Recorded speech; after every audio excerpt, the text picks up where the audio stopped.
Hello, I'm Fred Kempe, President and CEO of the Atlantic Council, and I'm in Washington, D.C. I'd like to welcome you to this special edition of Atlantic Council Front Page, hashtag AC Front Page, our premier live ideas platform for global leaders. Today, we are hosting AC Front Page as part of our signature Global Energy Forum, which we would be normally hosting in Abu Dhabi as part of Abu Dhabi Sustainability Week. But we've taken the opportunity to go virtual during the pandemic. We welcome all of our viewers from around the world to this very, very special session. Your Royal Highness, Excellencies, ladies and gentlemen, what an immense pleasure it is to welcome our distinguished speakers. First, it is my honor to welcome His Royal Highness, the Prince of Wales, to the Atlantic Council. Sir, we have admired your work of contributing to a better world for so many years, and on this issue in particular. We've had the privilege to feature a statement from His Royal Highness at the Council event on reaching net zero several weeks ago, which we hosted in partnership with Net Power. But this is the first time that we've had the honor to host His Royal Highness in a virtual live discussion. On January 11th, His Royal Highness, the Prince of Wales, announced the Terra Carta as part of the Sustainable Markets Initiative. This charter, this important charter, aims to put sustainability at the heart of the private sector. Following his initial remarks, we will hear from Bernard Looney, Chief Executive Officer of BP, and Brian Moynihan, Chairman of the Board and CEO of Bank of America, and have a joint discussion. Your Royal Highness, we are humbled to be in your company today, and we are so looking forward to your remarks regarding this fantastic initiative. This virtual global floor is yours. Thank you very much, Fred. Your Excellencies, ladies and gentlemen, I really am most touched to have been invited by Fred Kempe and the Atlantic Council to join all of you at this Global Energy Forum under the patronage of His Highness Sheikh Mohammed bin Zayed Al Nahyan, Crown Prince of Abu Dhabi, and in partnership with the UAE Ministry of Energy and Infrastructure. Having launched the Terra Carta as part of my Sustainable Markets Initiative at the One Planet Summit in Paris last week, it is only too clear that energy systems and green energy transition are vital to achieving the sustainable future that the world so desperately needs. With such a distinguished audience focused on these issues, and with such a critical year for climate and biodiversity, I must say that I'm delighted to be speaking with you all today.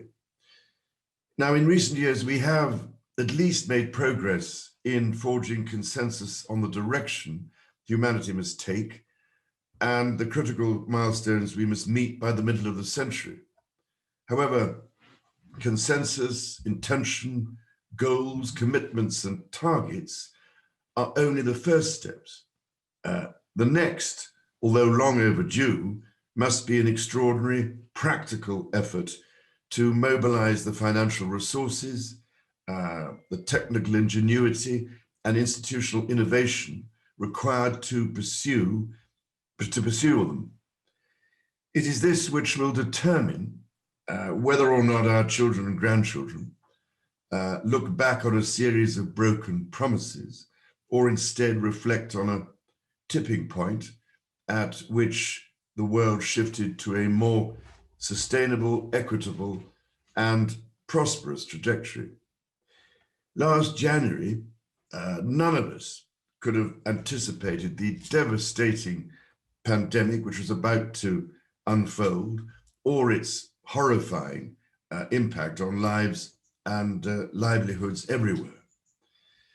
Today, reflecting on all that we have endured together, it is more clear than ever that human health and planetary health are fundamentally interconnected.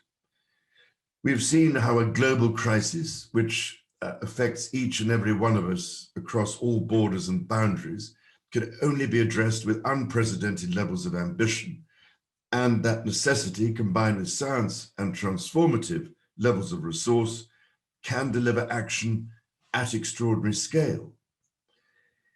It seems to me that an appropriate historical analogy for this kind of time-bound, transformative mobilization of practical resources is, in fact, the Marshall Plan in Europe following World War II. Nothing short of an analogous effort is needed today on a global scale to help economies and societies build forward faster and better from the pandemic while addressing the looming climate and biodiversity crises. Better in this context must mean bringing economic value into harmony with social and environmental sustainability across public, private, and philanthropic sectors. The Terra Carta, therefore, offers the basis of a recovery plan, one that will harness the precious, irreplaceable power of nature, combined with the transformative innovation and resources of the private sector. Over the past year, through my Sustainable Markets Initiative and alongside country leader engagement, I have convened global leaders from across industries and almost every sector of the economy and challenged them to identify ways to set our planet on a fundamentally more sustainable trajectory. Of relevance to this global energy forum, over the past year, I have established CEO-led task forces on oil and gas, hydrogen, sustainable transport, energy storage, aviation, forestry, carbon pricing, carbon offsets, and carbon capture, use, and storage. So in these efforts over the past year, I've been engaging with Brian Moynihan from the Bank of America and Bernard Looney from BP, who are both helpfully with us today. Together, we feel that there is now a real opportunity to convene industry leaders around the energy transition. This is especially vital, knowing that energy powers all other industries that are similarly looking to accelerate their own transitions. We have also discussed the challenges around coordinating global efforts in a way that ensures we are all pulling in the same direction. So as we consider the critical role of energy in the transition, and if you can bear it for a moment, I would just like to outline some key areas that perhaps can help us move forward. First of all, as we commit to net zero, we must expedite and communicate a rational, structured energy transition with clear roadmaps at both the industry and individual business levels. This will provide the much needed market signals to other industries that rely on energy so they can plan their own transitions. It will also help to accelerate the scale up of investment in energy technologies and infrastructure, green energy opportunities, and upskilling in support of an equitable transition. Second, we must identify targeted sustainable investment opportunities around energy systems and transition so that we can put them at the forefront of a green recovery, thus avoiding the growing risk of divestment. These energy transition investments must clearly bring benefits globally to all countries and at all socioeconomic levels. Third, while some in the industry are taking big steps forward, we must bring along those who are lagging behind. This will require enhanced global outreach, engagement, and partnerships. Energy is a major input across nearly every industry. Therefore, cross-industry efforts on energy systems are also required. Fourth, we must communicate with consumers and shareholders on the wide-ranging benefits that the sustainable transition affords, including for energy. After all, it is now entirely possible to be sustainable and profitable at the same time. In fact, ESG-aligned companies and investments are on the whole outperforming those that are not, even in the current pandemic. Consumers increasingly want to know the climate and nature impacts of the goods and services they buy, including their supply chains and energy sources. Shareholders too are seeing where the world is headed and are asking for more transparency and alignment with global climate, biodiversity, and social goals. Fifth, but I'm nearly finished, we must enhance regional and global cooperation around green and renewable energy investment and production.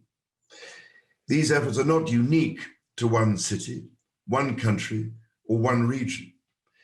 The energy transition is a global one, and to have the impact required, we must all move together. Regional and global cooperation can help bridge country-level variance. For many smaller and developing states, economies of scale can only be achieved through regional cooperation. And this must be factored in as we develop and roll out transition roadmaps and solutions. Sixth and finally, we must explore the potential of carbon capture in the energy sectors to help buy us precious time as we make this transition. The technology is available to capture existing emissions, but it needs to be applied globally and at scale. After all, cutting our emissions alone will not address the legacy carbon in our atmosphere that has built up over decades of inaction. We need to use all the tools at our disposal if we want to see a reversal of the catastrophic damage we have caused.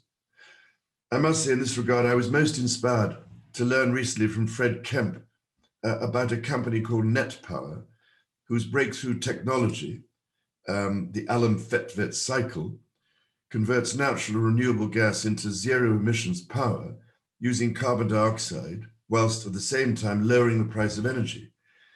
This example of potentially game-changing innovation demonstrates the critical role the private sector has to play in driving the solutions to the climate and biodiversity crises. Ladies and gentlemen, a sustainable future is in fact the growth story of our time.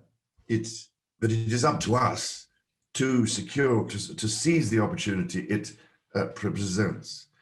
As we strive to imagine the next centuries of human progress, prioritizing the fundamental rights and value of nature will enable a step change in our future of industry and future of economy approach. The coronavirus pandemic has shown us that it is indeed possible to mobilize the necessary resources and accelerate the timelines for transformative progress. It has also shown us how vital health is to human and economic well-being. So, ladies and gentlemen, it is my profound hope that the Terra Carta might help us to do just that. Over the coming decade, my Sustainable Markets Initiative will report on the Terra Carta as a living document, updating it regularly to reflect the rapid pace of change and continuous progress being achieved around the world. It will also continue to bring CEOs and leaders of industry together, looking to showcase the efforts they are making for nature, people, and planet. Therefore, as we look to a brighter and more sustainable future, let us join forces and waste no more time. With the clock ticking, it really is up to us to make each day count. Thank you, Fred. Thank you, Your Royal Highness. Your leadership is truly inspirational. The Terra Carta, the rights of nature. There's so much in your statement to digest and to talk about. And for that, I'd like to now welcome our two panelists today, Bernard Looney, Chief Executive Officer of BP, and Brian Moynihan, Chairman of the Board and CEO of Bank of America. Thank you, Brian.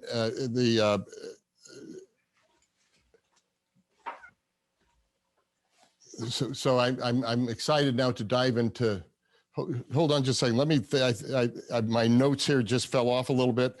Let me go to a first question here for Brian Moynihan, Chairman of the Board and CEO of Bank of America. I think we all understand that the private sector is critical in driving forward progress on solving some of society's greatest challenges, and foremost among them, climate change. In that context, why is the SMI important? What does it bring to the table? Why is Bank of America committed to the SMI? And maybe for our viewers who don't know about it, you can spell out that acronym for us. And what benefits does a private sector company like the Bank of America get from its engagement with the SMI? Well, thanks, Fred, for having, and thank you, Your Royal Highness, for your leadership here. The SMI is a Sustainable Markets Initiatives, to sort of move the acronym forward.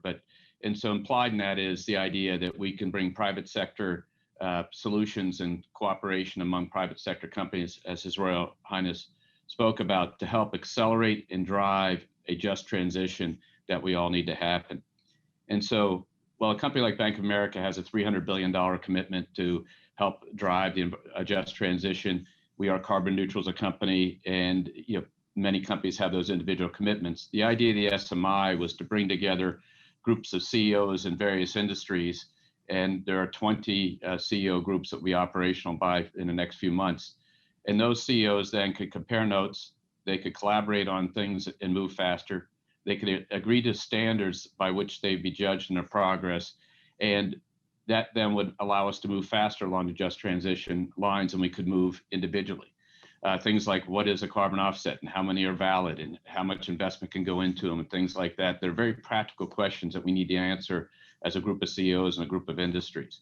And so just to give a sense for CEOs and others why they should get involved is, as you get in these sessions and think about the principles embedded in the Terra Carta, you listen to ideas, you learn more from your colleagues, but also you start to see areas of cooperation that you can just plain move faster. And I think His Royal Highness is urging is that we can't waste time. We've got to move faster, and we can move faster together. In the end of the day, all these CEOs believe the private sector has to lead this because we have the money, the innovation, ingenuity, and working together, we can move faster.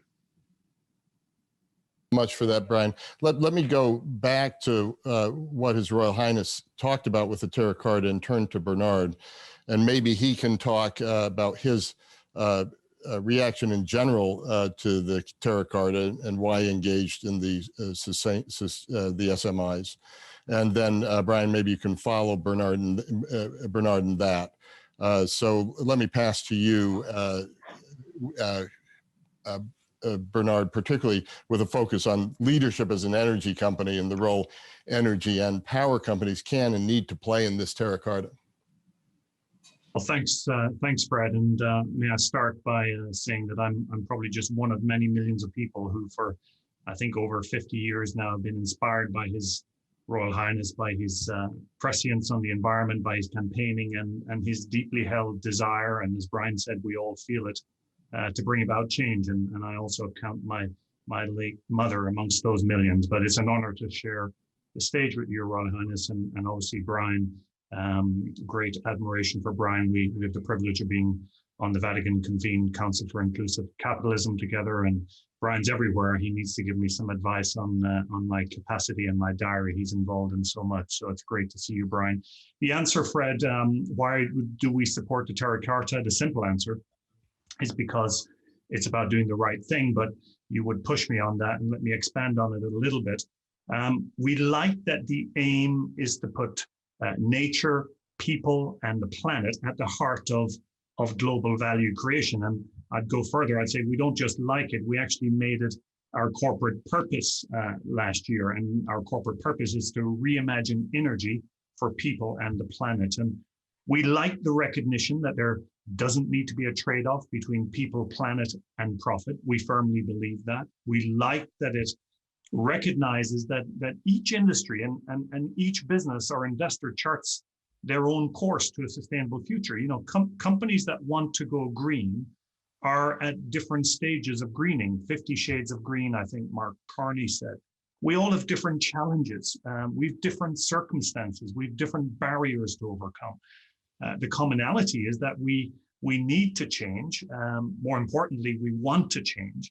But the differences require different approaches, and the Terra Carta allows for that. One more thing we also like the recognition that nature, people, and planet can be aligned, and business success can be a powerful force for good. And there's no question, I think, that private companies and the private sector in the past have been the driving force behind some, I think, fantastic progress over the decades. But some of that progress has come at a price or come at a cost.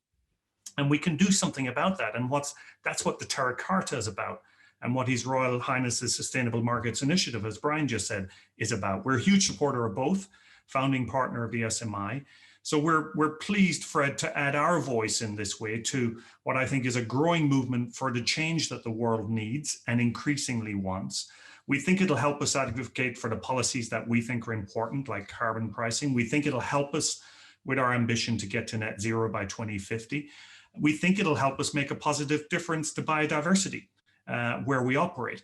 And importantly, Fred, for me, because we don't have all the answers, and Brian alluded to this, and because we'll undoubtedly make mistakes along our journey, I've no doubt that it's a great opportunity for us to learn from each other and to share ideas so that we can move more quickly. So that's a little bit about what it means to us here at BP.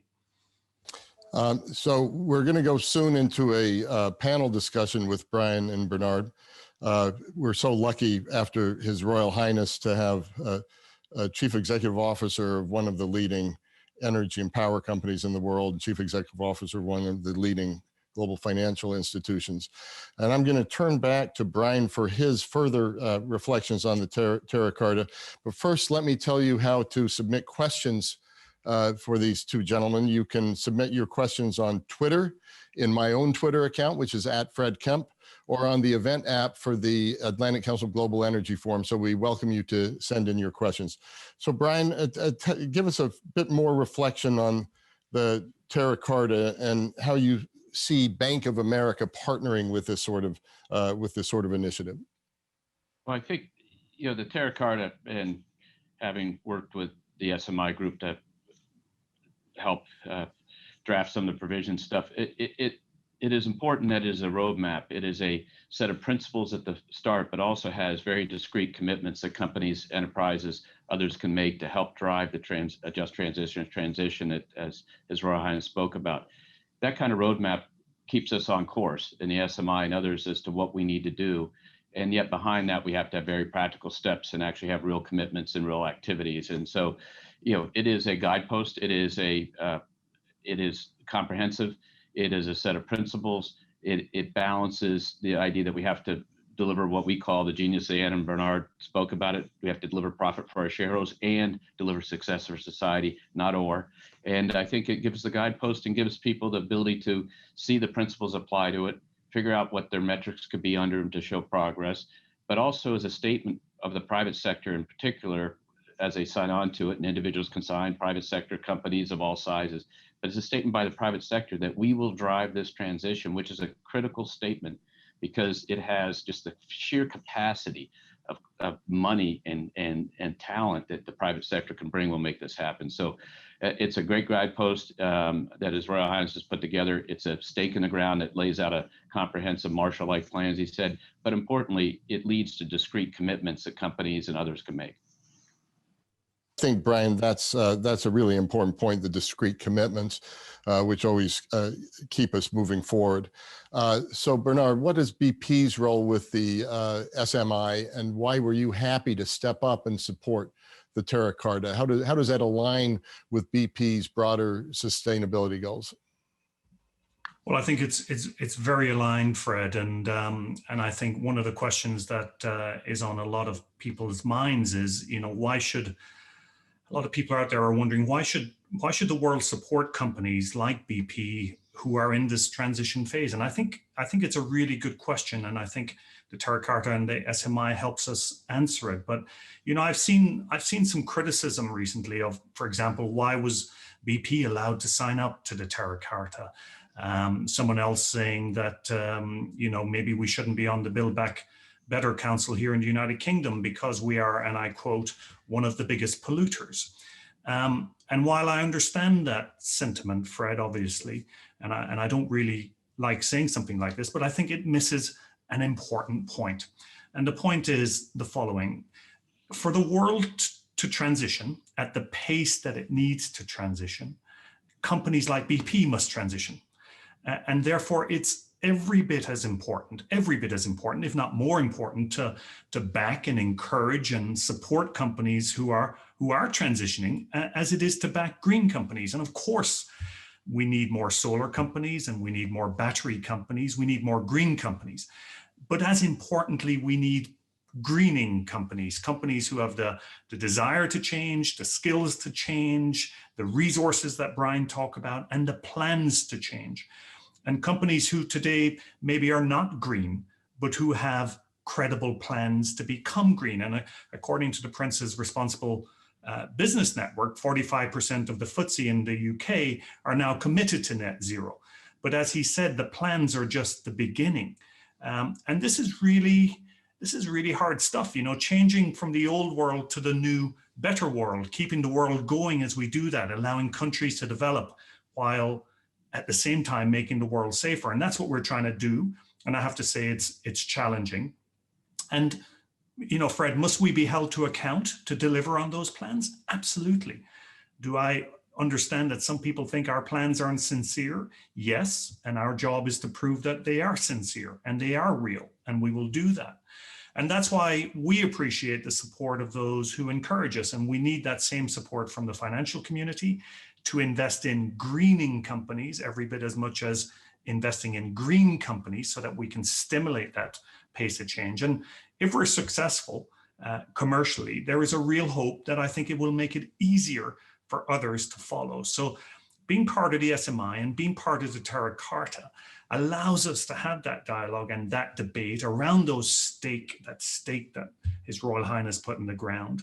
And it allows us to move at the pace from different starting points that we need to do and do it better together. So that's what it means to us. Bernard, that's such a wonderful answer.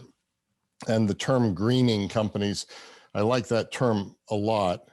And you are right. There's this tension between where people want to get and where people are, and then how do we get through that energy transition?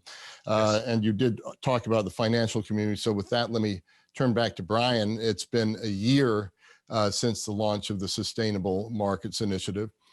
So perhaps you can respond a little bit to what you've heard Bernard just say about the pressures on companies and perhaps sometimes unrealistic when we still need fossil fuels as much as we do as part of the energy mix. But perhaps you can talk about the update on the progress of SMI, and then how do you see that and the Terra Carta developing in the next 1, 5, 10 years, with perhaps a little bit of a reflection as well on what you just heard from Bernard? I think the number one thing is in the case of energy producing companies like Bernard's company and his colleagues, you know, they all believe that they're trying to make transitions happen, and some have certain commitments, others have other commitments, but they're all committing along a pace. And I think what the SMI allows us to do is for all the participants to learn from those companies what we could do to help them make that transition faster. And importantly, in the Terra Carta lays this out, and His Royal Highness spoke about it, this is not a binary question of divest, not divest, lend, not lend. It is, how do we help the greening companies make the transition, but hold them accountable for them to make progress so we can stay invested with them, we can continue to lend with them. We might bring them ideas, we might bring them structures, allow them to invest discreetly into projects and increase the pace. So that's the kind of work that goes in the SMI. So think about each of these industry groups and the overall group. Noel Quinn of HSBC leads the financial services group, and they're focused on, how do we really define how we green our business over time, and not just we all are net zero committed in doing that as operating companies, but how our lending practices, our investing practices.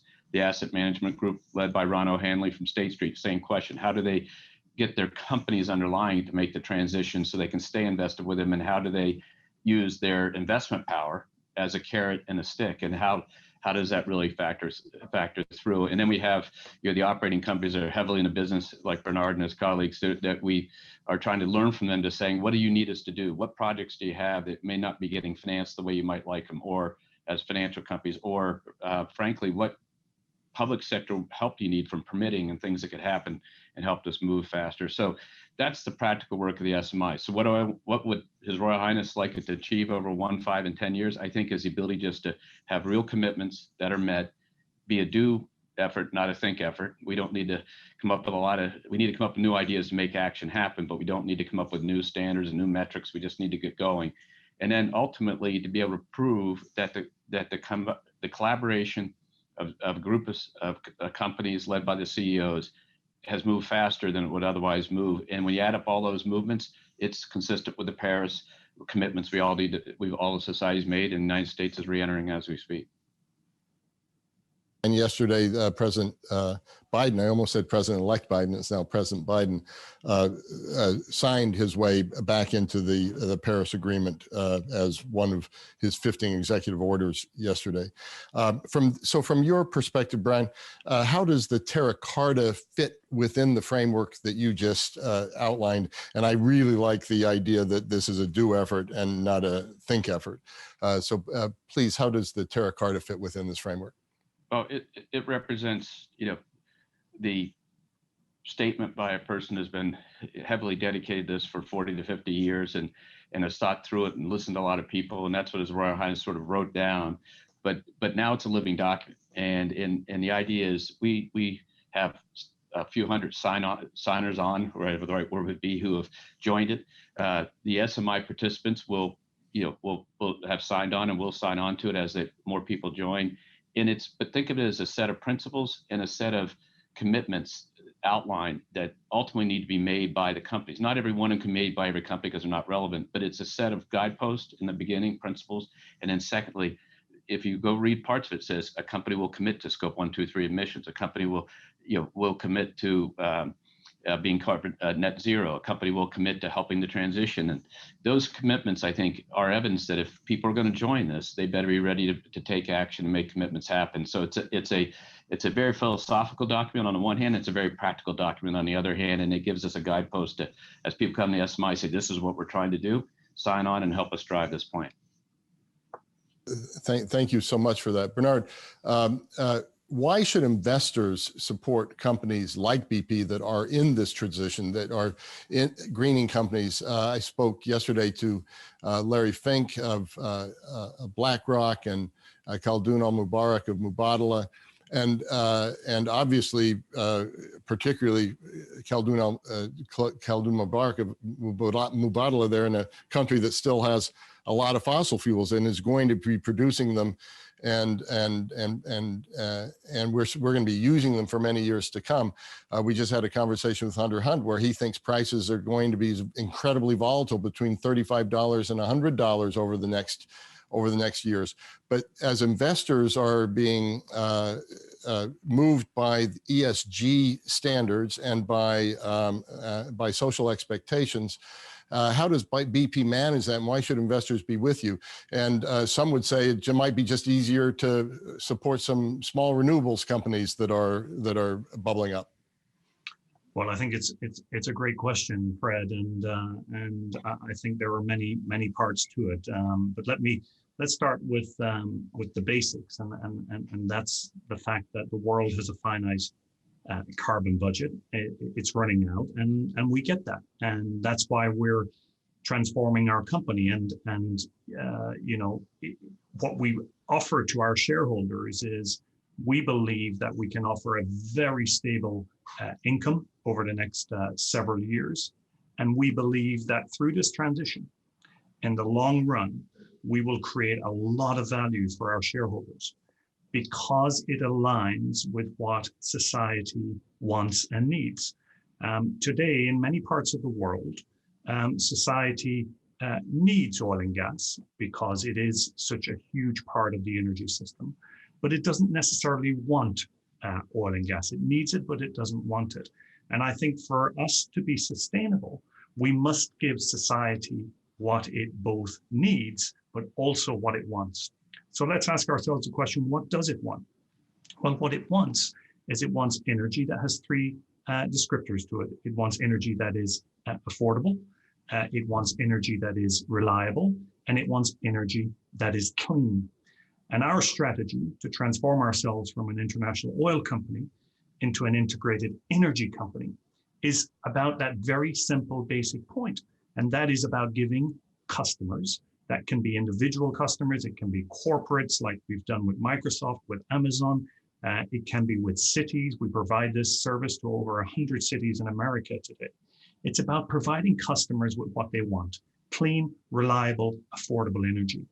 And fossil fuels are reliable, they are affordable, and they need to become cleaner. Solar or wind are clean, they're increasingly affordable, but they're not always reliable. And that's what a company like ours does. It will knit together various sources of energy so that a customer can have a one-stop shop on what it needs, which is a hospital or a data center. And we're increasingly doing deals with these companies to give them what they want, the energy that is reliable, that's clean, and that's affordable. And we believe that's the right thing for the world, because we're not just waiting for the customer to pull, we're going to change the supply as well. So we're going to work this problem from both sides so that it moves at the pace that we need to. As His Royal Highness said, this is time bound. And we believe that in doing that, we're one of the few companies that have the skills to do this, we think, and will create enormous value for our shareholders. So our job for the shareholder is oil and gas will fund that transition. It's an important part of our company for decades to come. We make no apology for that. We will make it smaller. We'll shrink that oil and gas business by 40%. We'll grow that renewables business. We'll grow our mobility business. And we will create long-term shareholder value while creating that near-term dividend that is sustainable and can be paid. So that's the offer to the shareholder. That's the offer to society and to customers. And I think it's compelling. And if I look at the response just from our own people inside the company, they want to get behind it. And that's what we're trying to do. And now the job is get on and deliver it. His Royal Highness, when I first met him, I think reminded me that, you know, I'm tired of words. And I think Brian talked about doing.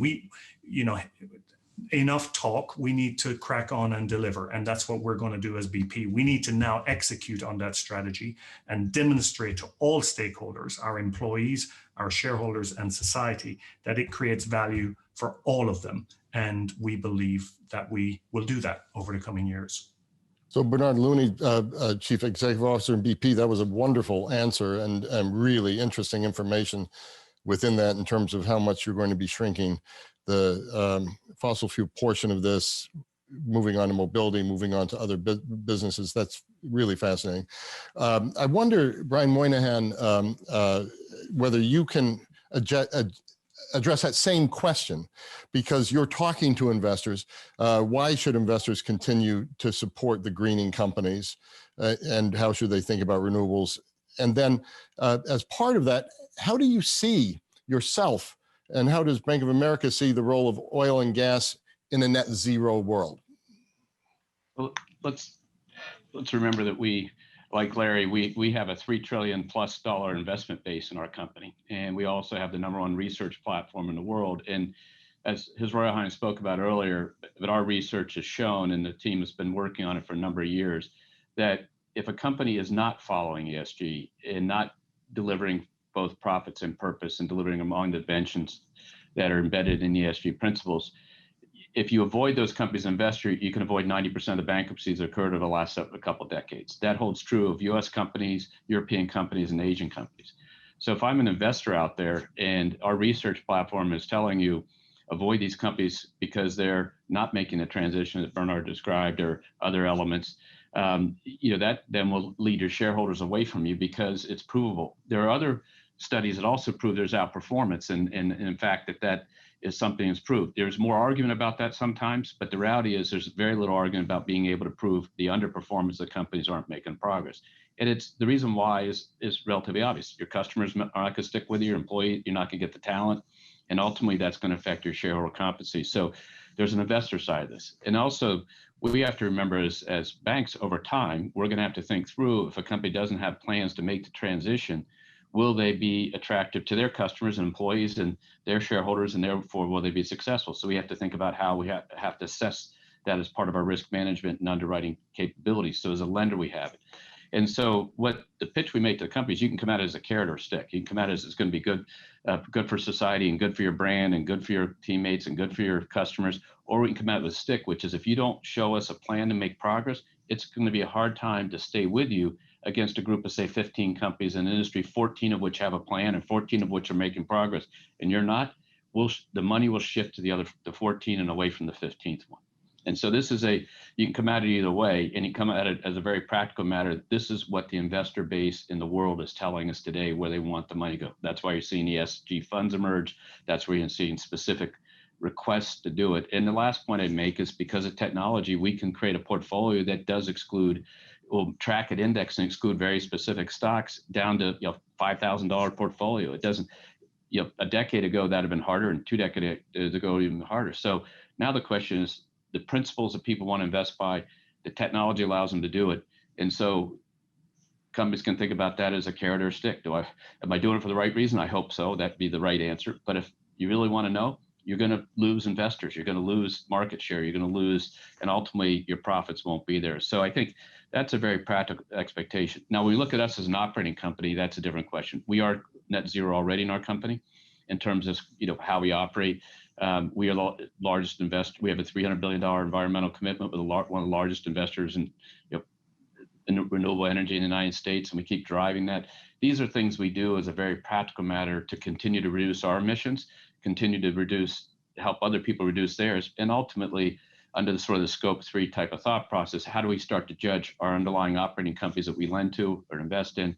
That's a work we're doing. But frankly, if everybody in the world, every operating company made a net zero commitment, everybody's scope 3 would take care of itself over time, because in the end of the day, if everybody gets to net zero, then we can lend to them and have a net zero portfolio. And so that's why we're looking for the underlying companies to make the same commitments we're making. So there's a very pragmatic roadmap here at Bank of America, which is net zero, create offset dollars, put those to good work to create additional capacity, lend green bonds and other investments, tax advantage investments and things like that to help drive solar and other things. And that's what we're trying to do. And as an investor, we have to bring our research principles to the task. And that's what I described earlier. Brian, that's a wonderful, wonderful answer, and really useful for global investors to tell them that if they had been following ESG earlier, they could have avoided 90% of bankruptcies, delivering profits and purpose. Terrific answer. One more question for you, Brian, and then you mentioned scope 3. I'll then come back for Bernard. We're starting to get in some questions from audience. Can the audience, you can go to the app for this form, the Atlantic Council Global Energy Forum, and ask a question, or you can go to my Twitter feed at Fred Kempe to ask a question. So Brian, one of Terra Carta's actions was the creation of a natural capital investors alliance, targeting $10 billion in investments by 2022. How will you encourage the private sector to invest in what's known as quote unquote natural capital? And for those not familiar with the term, could you please explain what you mean when you say natural capital? What's the role of the finance community in these efforts? I think natural capital in the announcement a week or so ago of the fund, these are to invest in the preservation of forest and the right kind of agricultural practices and biodiversity in the oceans and others. And so I think there's a demand by investors and our clients saying, how can I help? And one of the tangible ways they can think about it is, forest and better agriculture products, better oceans, elimination of plastic, things like that. So natural capital is investing in those natural resources that provide natural sequestration of carbon. Yesterday, His Royal Highness and I participated with a group of forest products companies of both from growing trees to making packaging, and listening to them and the innovation they have to create packaging forests. Chemistry from forests means you can have bigger forests. You can harvest them on a measurable scale, and they can be sustainable, and they can produce replacement products for oil and gas products. Like instead of plastics created for oil and gas products, you can create them through wood-related products. That's that natural capital. And I think the major initiative talked about last couple of weeks ago was a Great Green Wall across Africa. And there's a need to put up a wall to avoid the the desert moving deeper into Africa. And I think His Royal Highness has created a fund of 10 billion that we all have to commit some amount of money, a little bit from everybody, who adds up to a lot, to help, country by country, community by community, build a natural business plan along that several thousand mile stretch, so that you can have people make a living, you can have forestation and proper agriculture and water, and then that natural business system lends to the biodiversity being preserved and jobs being preserved, and water and other things might be better for that community.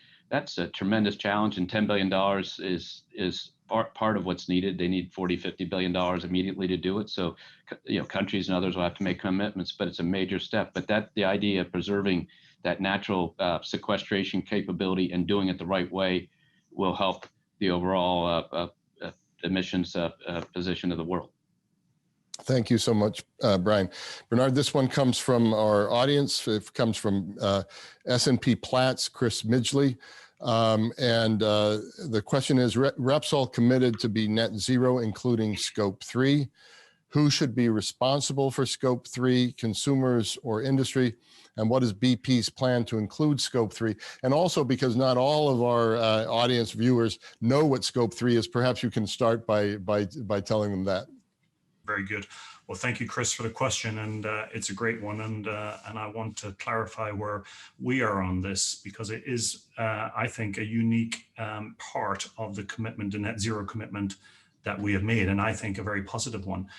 Scope 3 emissions are basically what happens to the carbon, what happens when the carbon is emitted from your product when it is burned. So we may sell it at a gas station, and the question is, scope 3 emissions are when the gasoline is put in the car and the gasoline is combusted. Scope 1 and scope 2 is what emissions are involved in getting the oil or the petrol, gasoline to that point. So it's really about the combusted product. It's the vast majority of the emissions in hydrocarbons.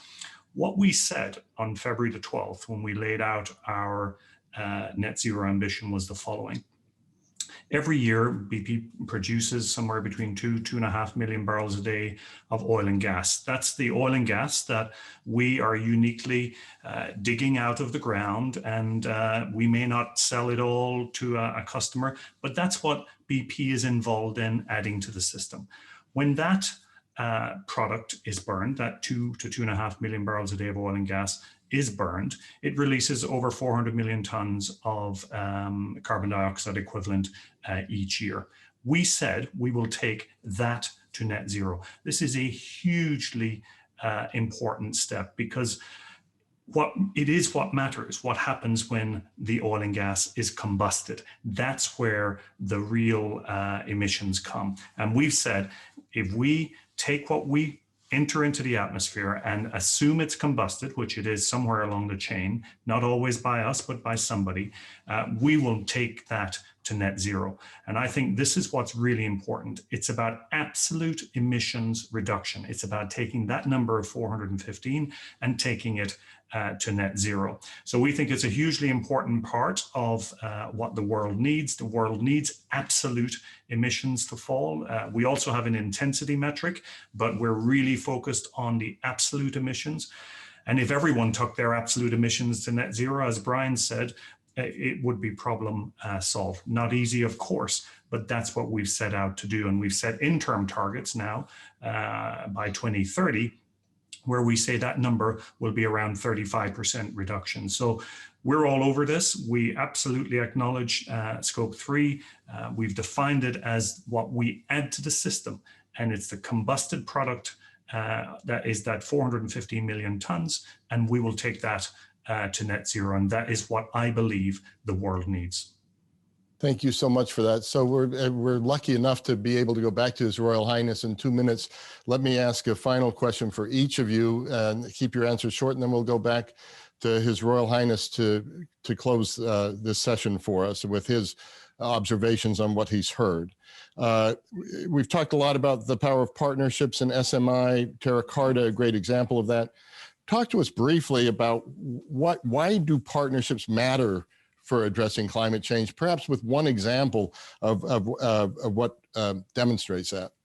And maybe we could go first to Brian and then Bernard and then to His Royal Highness. I'll turn to him after that. Thank you, Fred, and thank you for hosting us, and thank you to Bernard, and thank you to His Royal Highness for his leadership here.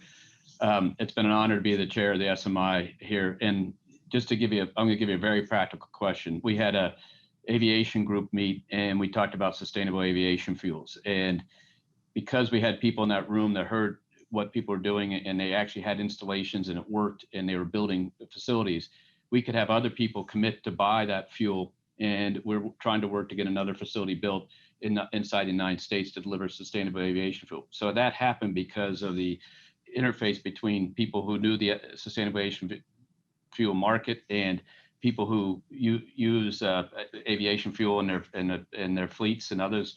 Those types of solutions are really in the collaboration, and that's a very minor one, and there's major ones, but that just goes to show you that if you get a group of people in a room who have a common purpose, they'll find a way to accelerate or change something faster than they'd otherwise done, and that is the SMI. So for those people out there listening, we'd like to join the SMI. We'd like you to sign on to the Terra Carta principles and become a member and help us move faster as a collaborative group. Thank you, Brian. Bernard. Fred, well, I don't want to get in the way of His Royal Highness, but just a couple of things from me on partnerships. Just very quickly, the first thing I would say is no one has all the answers. BP certainly doesn't. We got a lot of experience, 112 years of experience, but I can tell you, we don't have all the answers, and we can all learn. And my mother used to tell me that God gave us 2 ears and 1 mouth, and we should use them in that proportion. And that means listening and learning, and partnerships help us do that. And the second, I'm always reminded of the question, do you want to be right or do you want to be effective? And clearly in the matter of climate, and I would argue anything that's important in the world, we want to be effective. And we shouldn't be sitting here arguing about our position. We shouldn't care about whose idea it was that helped us solve some problem. All we should care about is that we get a solution, that we're effective. And that's what partnerships do. As Brian said, they bring people together with a common goal, with different life experiences, and with the power of diversity, we can solve problems. And we're doing that with cities today, Fred. We've partnered with Aberdeen and Houston to help them get to net zero. We've got the same in Reliance and Geo in India. We're doing it with Microsoft. We're helping Uber in London. They have 45,000 drivers. They want to be net zero. They want to be electrified by 2025. We're helping them do that. The list goes on. So partnerships are in our DNA. The SMI is a great example of it under Brian's fantastic leadership. And you know, we're all in on partnerships, so to speak. I think the world needs more, not less in this space. So with that, back to you, and thanks for having me on. Thanks to both of you, and I just love those specific cases. I love case studies of partnerships so people really see how it works. Your Royal Highness, you kicked off a magnificent discussion. We turn back to you if you would like to provide a response to Brian and Bernard's comments or for any final remarks of your own. Thank you very much, Fred. If I can just say, I'm enormously grateful to Brian and Bernard for making all the absolutely critical points that were needed to be made. But if I may say so also, I hardly dare say really, but I've spent, I suppose, very nearly 40 years of my life, amongst other things, on trying to encourage corporate social environmental responsibility. And during a large proportion of all those years, it has been what could only describe as an uphill struggle to get a great deal of engagement. And only now, suddenly, has the dam burst.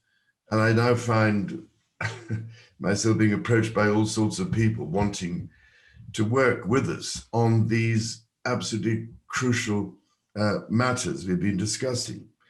So for me, the private sector is a major part of the solution that we need. And the energy sector is the solution when you think about it. So there really is no time left to wait, I feel, for the public sector. If the private sector leads in the right direction, following the most beneficial principles for nature, people, and planet, and thus, of course, for our own economy, and recognizing the increasing power of consumers and above all, the younger generation to help drive the transition we need, let alone the increasing concerns of shareholders in all this, and that is another factor that's becoming increasingly plain, then the public sector will follow. Only with the private sector recognizing its responsibility to ensure that each sector in our human economy is in harmony with nature's own economy. That's only then can we make the progress we need. And it is because, when you think about it, we have forgotten the order of nature and the limits it inevitably imposes on us, that we have engineered the catastrophic damage and disruption we are now seeing. And it must tackle without further delay all these particular issues. We have failed consistently to address the hugely negative externalities of our exploitative economic model. And as BP is now beginning to demonstrate under Bernard Looney's leadership, fossil fuel companies can become a major part of the solution we need by transforming themselves into, as he said, integrated energy companies, investing rapidly in renewable and innovative alternatives. To have an equitable transition, this is surely the only way, but it has to be done in a transparent way and as rapidly as possible. Otherwise, we will have failed the future of everything. So I could only ask you, as Brian mentioned, to engage with my Sustainable Markets Initiative, and through that with Terracotta. By engaging, we will be able to build, hopefully, the kind of beneficial, innovative global alliance of the energy sector, which then simply cannot be ignored by the public sector, and which could then lead to an even bigger private, public, and civil society partnership that I feel is so long overdue. Thank you, Fred.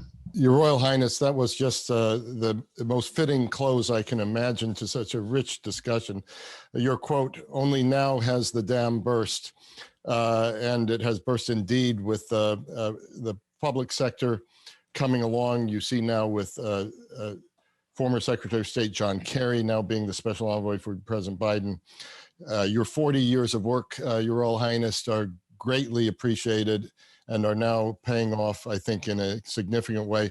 Thanks to Brian and Bernard for their remarkable contributions. You cannot hear the global round of applause, but that's what's happening right now. And as it takes place, I'm going to pass my seat to Randy Bell, the director of our Global Energy Center, to move us on to the next part of our program. Thank you, gentlemen.